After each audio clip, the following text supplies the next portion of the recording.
श्री हसन मुश्रीफ साहेब आपल्यासोबत आहेत.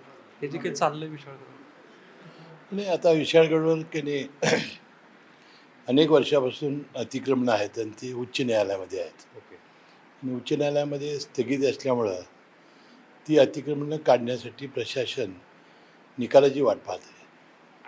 तोपर्यंत काही हिंदुत्ववादी संघटना आणि संभाजीराजेंनी व ह्या शासनाने यामध्ये लक्ष घातलं नाही, म्हणून आम्हीच अतिक्रमणं काढणार अशी भूमिका घेतलेली आहे. मला वाटतं आता वातावरण शांत झालेलं आहे. आणि तिथं काय होतं की जिल्हाधिकारी आणि जिल्हा पोलीस प्रमुख यांची फोनला रेंज नाही. ओके. त्यामुळं मला संपर्क होत नव्हता, पण आता जर संपर्क झाला की बरेचसे लोक मागे गेलेले आहेत, पण तो संभाजी राजे काय अजून आलेले नाहीत. राजकीय अभिनिवेश आहे. मला काहीच कळत नाही. म्हणजे तुम्हाला जसं आश्चर्य वाटलेलं आहे तसं मलाही आश्चर्य झालेलं आहे. कारण ते असं कधी इतकी आक्रमक भूमिका घेताना दिसली नव्हती मला कधी. नाही, मलाही नाही. म्हणजे ते त्यांनाच विचारावं लागेल काय अचानक का भूमिकेत बदल झाला.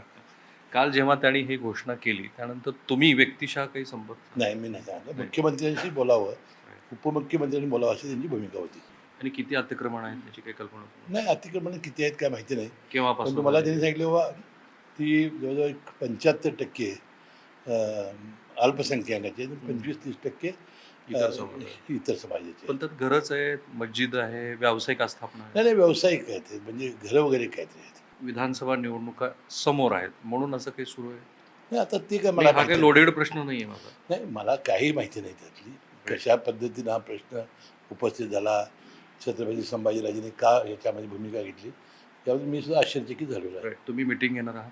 मी ताबडतोब जाऊन मीटिंग घेणार. Right. कोल्हापूरच्या खासदारांशी तुम्ही बोललात. सगळ्याच लोकप्रतिनिधीशी मी नाही, बोलणार आत्ता- आहे. आत्ता नाही, मी बोलला. तिथल्या लोकप्रतिनिधीशी बोललो. ठीक आहे, थँक्यू सो मच. सो मंत्री महोदयांनी स्पष्ट केलं ते कोल्हापूरकर आहेत आणि त्यांनी शांततेचं आवाहन केलेलं आहे. संभाजीराजेबद्दल त्यांच्या मनात काही प्रश्न आहेत जे मलाही पडलेले आहेत. संधी मिळेल त्यावेळेला त्यांना मी जरूर हे विचारेन. कॅमेरामॅन निकेतन वाणेसह मी राहुल कुलकर्णी, NDTV मराठी, बारामती.